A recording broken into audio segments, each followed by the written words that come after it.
Silakan duduk Bapak Ibu Saudara, Shalom semua.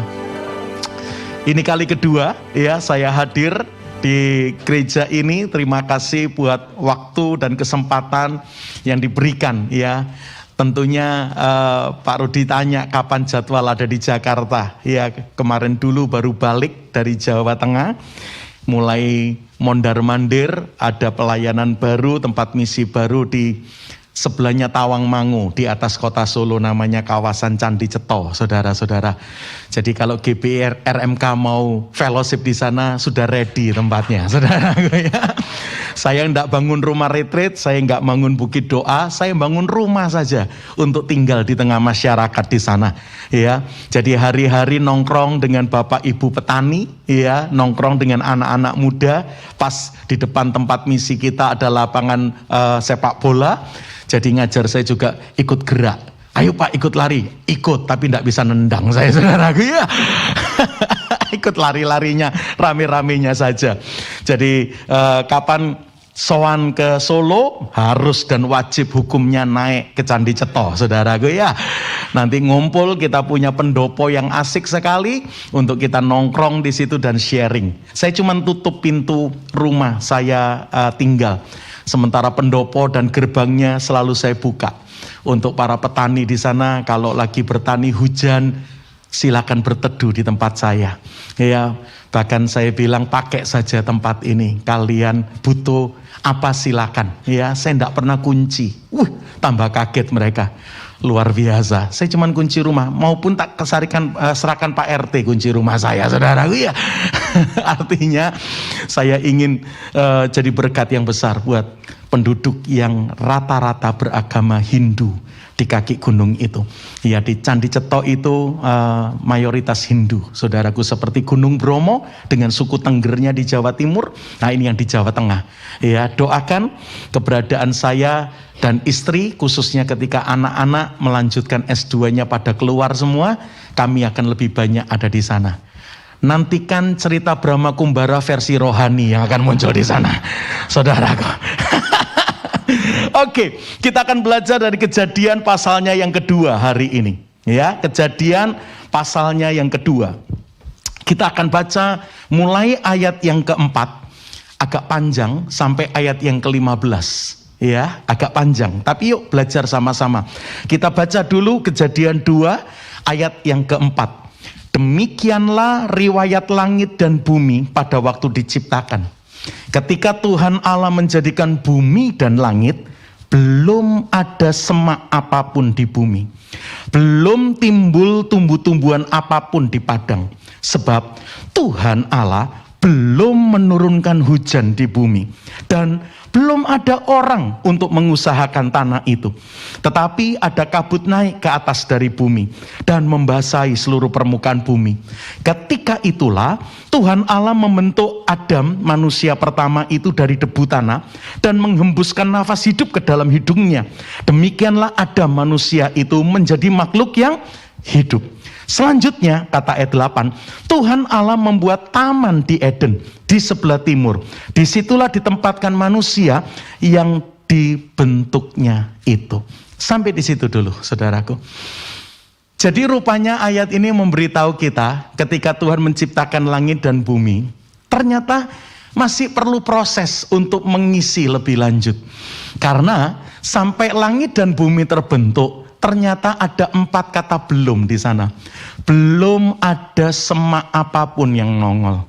Belum ada tumbuh-tumbuhan apapun yang muncul.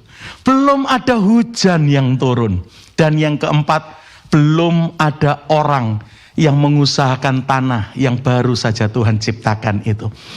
Waktu saya baca ayat ini, khususnya ketika saya baca belum tadi, belum ada semak, belum ada tumbuh-tumbuhan yang muncul, belum ada hujan yang turun membasahi bumi, belum ada orang.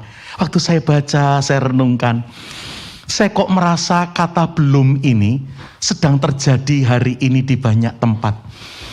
Ya, Kita lagi nunggu semak nongol, tumbuh-tumbuhan muncul. Kita lagi nunggu, ini kok kondisinya sudah mulai mereda, walaupun belum terlalu aman.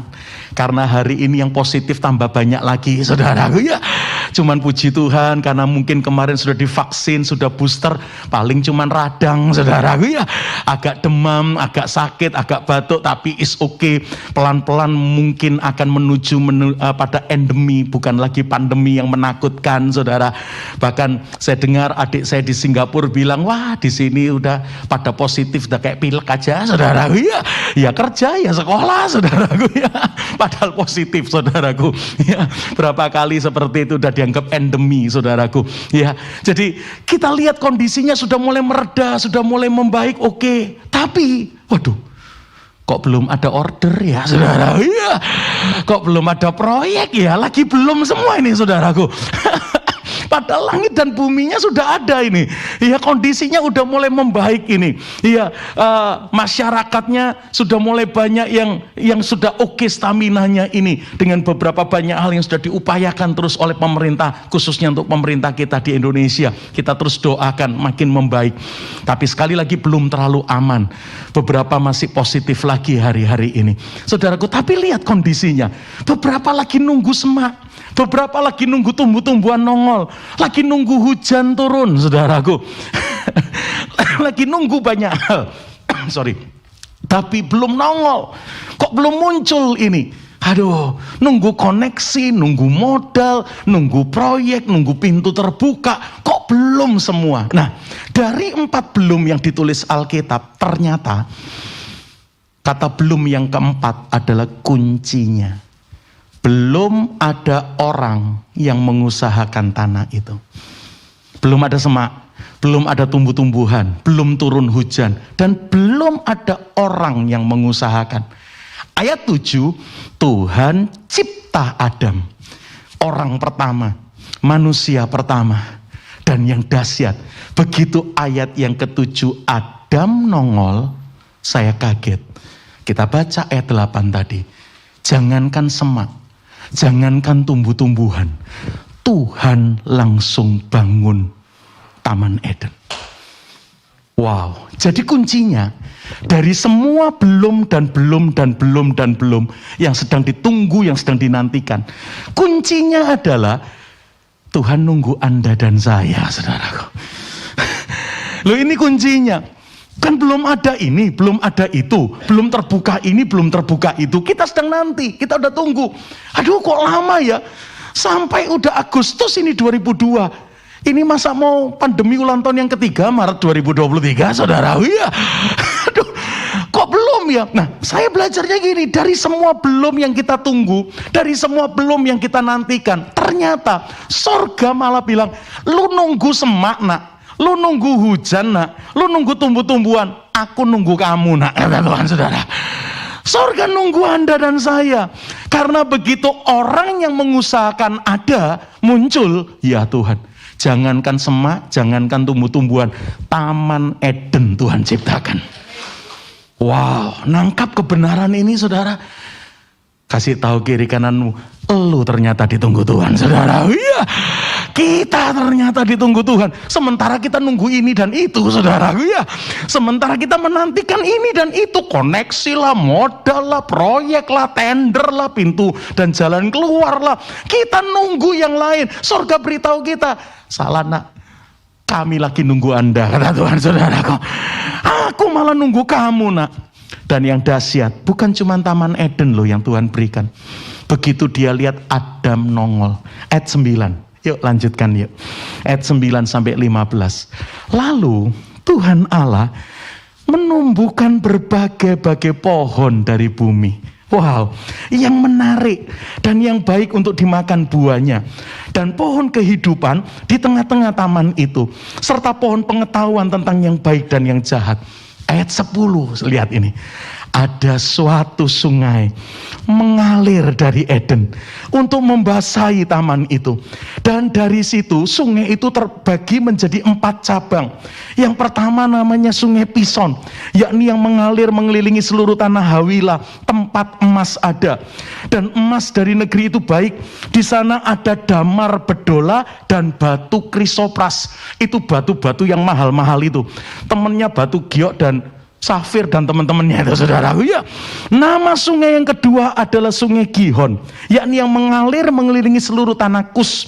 Dan nama sungai yang ketiga ialah Sungai Tigris, yakni yang mengalir di sebelah timur Asyur. Dan nama sungai yang keempat adalah Sungai Efrat. Tuhan Allah mengambil manusia itu dan menempatkannya dalam Taman Eden untuk mengusahakan dan memelihara taman itu. Saya waktu renungkan ayat ini, bertahun-tahun saya baca. Mungkin dari tahun 82 saya bertobat 40 tahun yang lalu. Saya udah ribuan kali baca Kejadian 1 dan seterusnya ini. Tapi kemarin waktu saya baca, Tuhan buka ayat ini. Nak, kalian nunggu banyak hal, sorga nunggu kamu, nak. Muncullah jadi Adam seperti yang aku harapkan. Muncullah jadi Adam seperti yang aku ciptakan. Lu nunggu semak, lu nunggu tumbuh-tumbuhan. Aku bangunkan Taman Eden buat engkau. Bahkan yang lain yang kau tunggu juga aku berikan. Tumbuh-tumbuhan dari berbagai macam aku akan ciptakan. Bahkan yang dahsyat mulai ayat 10 adalah, ingat tadi nunggu hujan. Belum ada hujan, air dari atas ke bumi turun ke bawah. Ternyata Tuhan bilang, kamu nunggu hujan dari atas ke bawah. Kalau saya boleh pakai, kita nunggu yang supranatural. Kita nunggu yang adikodrati, dari atas ke bawah. Tuhan bilang gini, yang lu jalani nak, bakal jadi sungai yang luar biasa. Kita suka nunggu yang supranatural toh. Kita suka nunggu yang ilahi, yang dari atas ke bawah. Tuhan bilang begini, kalau kau muncul jadi Adam yang aku rindukan, yang kamu jalani akan mengeluarkan sungai yang luar biasa. Yang lu lewati, yang lu kerjakan hari-hari nak, akan jadi berkat yang besar. Bahkan di dalamnya ada emas, di dalamnya ada damar bedola, di dalamnya ada batu krisopras. Artinya Tuhan siap buka semua resourcesnya, semua sumber dayanya. Kalau Anda dan saya muncul dan ditemukannya jadi Adam yang dia harapkan itu. Wow. Kayaknya wajah-wajah siap ketemu resources ini, saudara. Iya. Sudah nunggu kelamaan sampai seret, saudara. Iya. Sampai pucat, saudaraku. Ya Tuhan, sampai Agustus tanggal 7 Tuhan, saudara. Aduh, wajah-wajah lagi nunggu, saudaraku.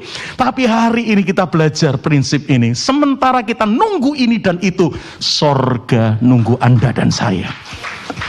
Muncullah jadi Adam yang Tuhan harapkan. Muncullah jadi Adam yang Tuhan rindukan. Nanti lihat, semua yang kita rindukan sudah disiapkannya kok buat kita. Bahkan saya suka ini, kita suka nunggu air dari atas ke bawah. Tuhan bilang, yang lu jalani akan jadi sungai-sungai yang dahsyat dalam hidupmu. Nah. Yang kamu jalani akan jadi perkara-perkara yang dahsyat dalam hidupmu. Nah. Wow. Makanya ini yang menarik buat saya kemarin merenungkan. Ini baru turun gunung ini biar pewayuannya fresh, saudara. Iya. 1.400 meter tuh tempat saya dari atas permukaan laut. 2 meter lagi sorga itu, saudara. Iya. Saya merenung, saya berdoa, saya ketemu kebenaran ini. Yes Lord, aku mau ditemukan jadi Adam yang kau harapkan itu. Kami nunggu semak, kami nunggu pohon. Tuhan siapkan jauh lebih baik dari yang kita nantikan. Bahkan banyak hal lagi Tuhan buka jadi emas, jadi damar bedola, jadi batu krisopras buat kita. Resourcesmu kau buka semua. Itu lewat yang kita jalani. Bukan berarti tidak boleh kita nunggu hujan. Ingat, hujan baru turun zamannya Nuh. Masih lama itu, saudara. Iya. Hujan baru nongol zamannya Nuh, itu masih berapa ratus tahun lagi hari itu. Tapi Tuhan bilang, yang lu jalani hari-hari nak, siap aku jadikan sungai yang luar biasa. Wow. Rindu ngalamin semua resources Tuhan dibuka buat kita. Jadi Adam yang Tuhan harapkan. Bukan jadi Adam yang jatuh dalam dosa setelahnya, tapi sebelumnya. Yang pertama yang saya catat, Adam yang membuka semua resources kerajaan sorga ini adalah Adam yang se-image dengan Tuhan. Adam yang serupa dengan Tuhan. Baiklah kita menjadikan manusia seperti rupa dan gambar kita. Lalu Tuhan bentuk Adam. Jadi Adam yang nongol, yang membuat Taman Eden tercipta, yang membuat sungai-sungai mengalir, pohon-pohonan dan semua yang lain Tuhan bukakan, adalah Adam yang sewarna dengan dia, se-image dengan dia, serupa dengan dia, sefrekuensi dengan dia, se-value dengan dia. Wah, saudara, nanti lihat kalau Anda dan saya jadi Adam yang seperti itu. Kita cuma mengharapkan semak, Tuhan bikin Taman Eden loh buat kita. Kita nunggu hujan turun dari atas ke bawah. Tuhan siap apa yang kita jalani jadi sungai-sungai yang dahsyat yang mengalir melawat hidup kita. Wow, itu Adam yang bagaimana? Adam yang serupa dengan dia. Adam yang satu frekuensi, sewarna dengan Tuhan. Wah, kalau ini nggak terjadi, makanya nunggu semak terus kita. Semak pun nggak nongol, saudaraku ya. Tapi orang yang se-value dengan Tuhan membuka banyak hal dari surga terjadi dalam hidup. Ada seorang stand up komedi yang terkenal di Indonesia. Saya kaget dengar stand up-nya, keren banget. Dia bilang begini, saya ketemu teman lama saya. Saya bergaul karib dengan dia sejak SMP atau SMA begitu. Pokoknya teman lah. Sekarang dia bisnis. Dia bekerja di sebuah perusahaan besar di Indonesia. Lah temennya ini ketemu. Lalu temennya bilang, bro, aku dapat tugas dari kantor bro. Suruh undang lu untuk stand up di anniversary kantor kita. Karena bos tahu aku kenal kamu, aku diutus untuk nanya tanggal sekian kosong enggak. Dan rupanya sang stand up komedi Indonesia kayak pendeta. Jadwalnya selama pandemi kosong semua, saudara. Iya, enggak ada jadwal, saudara. Iya. Jadi ditanya tanggal itu, oh bisa, nganggur gua, saudaraku ya, kosong. Wah ya siap bro, catet bro. Ini kantor juga langsung ngutus saya nanya, berapa honor yang lu minta kalau lu stand up di kantor kita yang mau anniversary yang kesekian ini. Berapa honor lu bro? Belum dijawab sama sang stand up komedi Indonesia ini, belum jawab honornya. Si temen ini berkata, kasih harga kawan ya bro, saudara ya. Kasih harga teman bro. Siap. Dan akhirnya sang komika Indonesia ini buka harga. Untuk lo, untuk kantormu, harga teman ya, saya kasih sekian. Siap bro. Saya segera konfirmasi ya, saya segera laporkan ke pimpinan saya. Kalau honor yang lo minta tidak masalah, berarti kita deal. Tanggal itu, jam itu, kamu datang dan honornya seperti yang kamu minta. Saya kabari segera ya, minta waktu. By the way bro, omong-omong, kalau lu stand up di TV, berapa bro honornya bro? Kalau lu stand up di kantor-kantor yang lain yang offline, berapa bro honor yang lu minta? Berapa bro? Sang komika, sang stand up komedi Indonesia yang terkenal ini berkata dengan senyum kecil, kalau di TV dan kantor lain ya cuman separuh dari yang gua kasih ke lu. Oh maksudnya saya lebih murah ya, mereka 2 kali lebih mahal. Salah, kamu 2 kali lebih mahal, yang lain setengah lebih murah dari hargaku ke kamu. Loh, nggak salah bro, saudara ya, nggak keliru. Teman bro, saudara ya, harga teman masa aku lebih mahal, keliru kali. Enggak keliru, karena nggak ada kawanku menilai saya lebih rendah dari yang lain. Kawanku yang betul-betul true friend selalu menghargai saya lebih tinggi kok dari yang lain. Kalau kamu bilang teman, ternyata ujungnya supaya aku kasih harga kamu murah. Oh, kamu belum teman bro, kamu baru pemanfaatan. Coba tolak kiri kanan, kayaknya saya tahu yang Pak Pram maksud siapa, saudara. Iya. Minta harga teman, ternyata minta lebih murah. Padahal prinsipnya teman yang sejati tidak pernah menghargai lebih murah. Waduh, saya kagum dengan stand up ini. Karena menurut saya gereja pun, pendeta pun enggak gitu value-nya.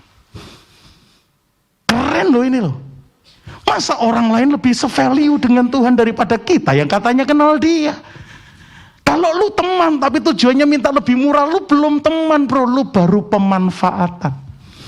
Kalau lu mau harga lebih murah, boleh nggak izinkan aku yang kasih, jangan lu yang minta.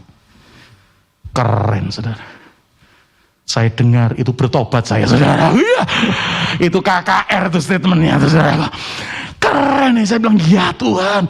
Gereja yang katanya kenal Tuhan dan firman malah nggak sefrekuensi dengan Tuhan.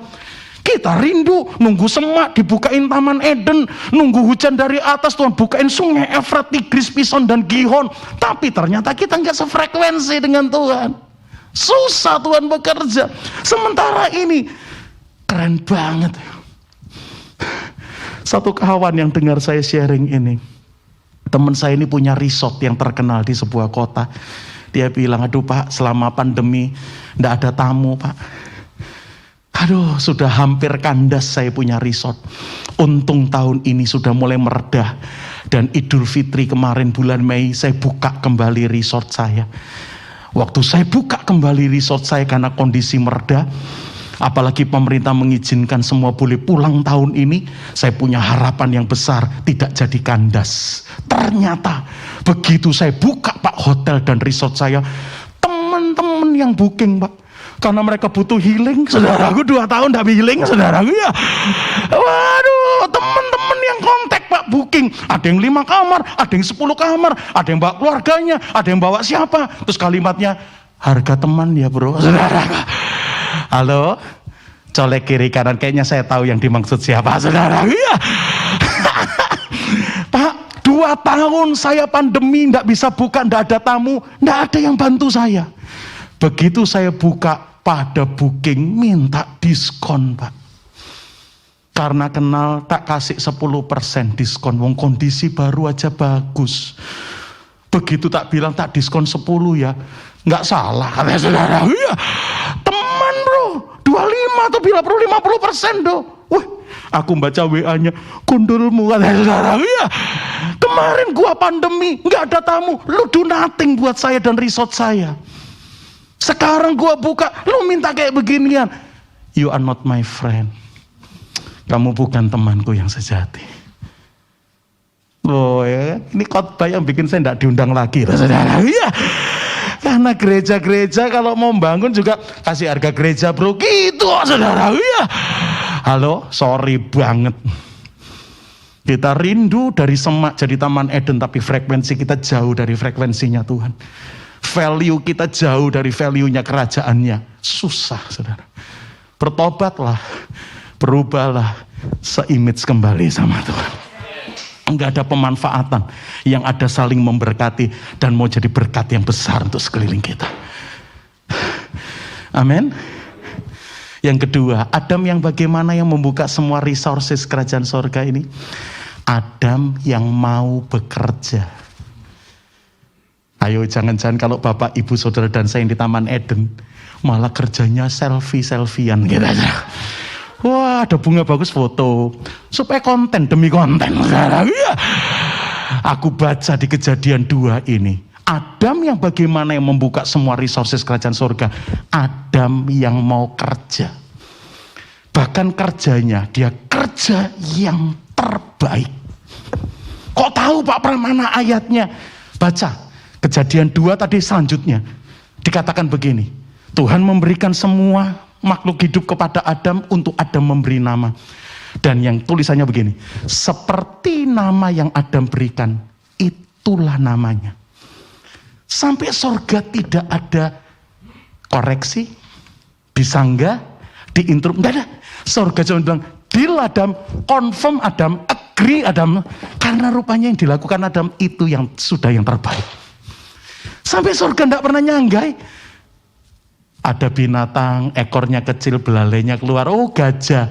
Deal, saudara. Iya. Surga enggak pakai nawar. Bisa enggak ganti yang lain? Kurang keren itu gajah itu, saudara. Iya. No. Seperti ada memberi nama binatang itu atau tumbuhan itu, itulah namanya. Enggak ada sanggahan, enggak ada koreksi, enggak ada. Surga cuma berkata agree, confirm, deal. Kenapa? Karena rupanya Adam sudah lakukan yang terbaik. Wow. Bapak Ibu ingat enggak proses cari anak buat putra atau putri yang Tuhan izinkan lahir dalam pernikahan Anda? Cukup seminggu nyari nama buat anakmu. Ingat. Apalagi anaknya 5. Susah. Yang sudah kepake anak pertama jangan nyampe muncul di anak kedua, saudara. Iya. Kecuali marga kan keluarga kita yang nongol. Tapi nama yang lain dong. Itu sampai beli bukunya. Sampai buka Mbak Google. Artinya apa, saudara? Iya. Nyari ayat, saudara. Iya. Itu satu anak. Jangan-jangan lebih dari sebulan loh cari namanya loh. Saya tidak ketemukan berapa spesies yang nongol zaman Adam. Tapi punya anak 2 aja nyari namanya susah, saudara. Iya. Aduh, kita lihat artinya apa. Waduh, ayatnya di mana, pewahyuannya apa, saudaraku. Istri punya urunan nama, suami punya urunan nama, deal itu aja rapat 2 bulan, saudara. Iya. Akhirnya siapa nih konfirmnya anak kita namanya? Waduh, dulu nggak ada USG, begitu nyiapin nama lagi yang keluar cewek, bingung nggak kepake lagi, rapat lagi, saudara. Iya. Nyari nama buat 2-3 anak aja butuh waktu. Ini berapa spesies yang nongol. Tapi Adam kerja, dan Adam kerja yang terbaik. Sampai yang diputuskannya nggak ada koreksi dan sanggahan dari surga, confirm. Kalau mau lihat resources dibuka Tuhan, ngomong kiri kanan, kerjalah, saudara. Iya. Do something and do the best in your life. Ayo dong buat sesuatu dan buat yang terbaik dengan apapun yang kita kerjakan. Karena itu value yang membuka. Kita rindu hujan turun. Tuhan bilang yang lu jalani jadi sungai yang luar biasa. Yang lu lewati, yang lu ada di tanganmu akan jadi emas, nak. Akan jadi damar bedola, nak. Akan jadi batu krisopras yang luar biasa. Wow. Yang ketiga, jangan lama-lama. Selama pandemi online hybrid 30 menit tidak selesai ditinggal goes atau masak, saudaraku. Ya, katanya gitu, saudaraku. Hari ini ada perjamuan kudus lagi, saudaraku. Ya. Yang ketiga, Adam yang bagaimana yang membuka semua resources kerajaan sorga. Adam yang melakukan semua tidak untuk dirinya sendiri dan zamannya sendiri saja. Saya coba bikin skema. Adam itu hidup sampai 900 sekian tahun. Keturunan Adam yang hidupnya paling lama dicatat Alkitab namanya Metusalah. Metusalah melebu bener katanya, saudara. Iya. Yang ketawa pasti orang Jawa, yang Jakarta enggak ngerti bahasa saya, saudaraku. Metusalah melebu bener, saudaraku. Metusalah itu keturunan Adam yang mati umur 969 tahun, 969. Adam sendiri meninggal umur 900 berapa? Sekian tahun. Saya bikin skemanya, ya. Jadi hari itu usia manusia hampir 1000 tahun. Ketika merayakan ulang tahun yang ke-345, masih sinyo-sinyo dan noni-noni, saudara. Iya. Umur berapa nih? 368 tante. Tantenya umur 700 yang tanya, saudara. Iya. Lah umurnya hampir 1000, saudaraku. Umur 300 ya masih sekia, masih anak-anak, saudaraku. Yang nanya umur 780, saudaraku. Nah, Adam itu punya usia, ternyata saya lihat sampai zamannya bapaknya Nuh. Waktu Nuh nongol, Adam sudah berpulang. Waktu Nuh nongol, jadi Adam itu sampai hari matinya ndak lihat hujan turun, saudaraku. Tapi dia lihat apa yang dijalani jadi sungai yang luar biasa. Ya, jadi Adam tuh nongol sampai bapaknya Nuh muncul. Waktu Nuh lahir, Adam sudah berpulang. Saya pernah bikin skemanya itu sekian generasi. Jadi apa yang dia buat dari awal di Taman Eden memang tidak pernah berhenti untuk dirinya, untuk zamannya. Dia siapkan semua untuk anak, cucu, cicit, cocot, cucut, apalagi, saudara. Iya. Kayak lagumu tadi tuh, from generation to generation, saudara. Iya. Ternyata ketika Tuhan melihat apa yang Anda dan saya kerjakan tidak pernah berhenti untuk dirimu dan zamanmu. Itu value, itu poin yang membuka semua resources Tuhan buka buat kita. Begitu yang Tuhan lihat, wah ini mandeknya di dia, berhentinya cuma di dia, resources yang lain biasanya ditutup atau enggak pernah dibuka Tuhan. Tapi ketika saudara dan saya melakukan sesuatu, enggak pernah berhenti untuk dirimu dan zamanmu, keluargamu dan kepentinganmu, pelayananmu saja. No, tapi untuk yang lain juga. Itu value, itu poin yang bikin semua resources dibuka Tuhan dalam hidup kita. Lawannya Adam dalam hal ini adalah Hizkia. Raja Hizkia itu ketika umurnya diperpanjang 15 tahun lebih lama, malah dia downgrade. Dia pamer apa yang dia miliki kepada orang-orang Babel, bangsa dari Sinear yang datang. Begitu tamunya pulang, Nabi Allah diutus Tuhan, beritahu Hizkia, semua yang dia tunjukkan kepada orang Sinear, orang Babel, akan dibawa ke Babel. Wah, Hizkia dengar itu kaget. Terus dia bilang begini, kapan ya itu terjadi ya? Kapan semua yang saya tunjukkan akhirnya dibawa ke Babel, kapan? Nanti pada generasi yang sekian, bukan pada zamanmu. Muncul kalimat ini, oh ya sudah kalau gitu. Asal bukan pada zamanku, is okay lah. Pemimpin kayak begini 2024 jangan dipilih, saudara. Ya. Ini mikir dirinya sendiri ya, saudara. Ya. Dia mikir cuma untuk zamannya sendiri, bukan untuk generasi berikutnya. Jangan dicoblos, saudara. Ya. Nggak asik nih pemimpin ini. Cari pemimpin yang melakukan sesuatu bukan cuma untuk diri dan zamannya, tapi untuk generasi demi generasi yang berikutnya. Karena itu ternyata value yang membuka semua resources kerajaan sorga. Wow. Yuk hari ini saya nggak lama-lama sharingkan ini. Siapa yang datang lagi nunggu banyak hal, sorga nunggu Anda, bukan kita yang nunggu yang lain. Benahi diri kita sampai kita jadi se-image dengan Tuhan.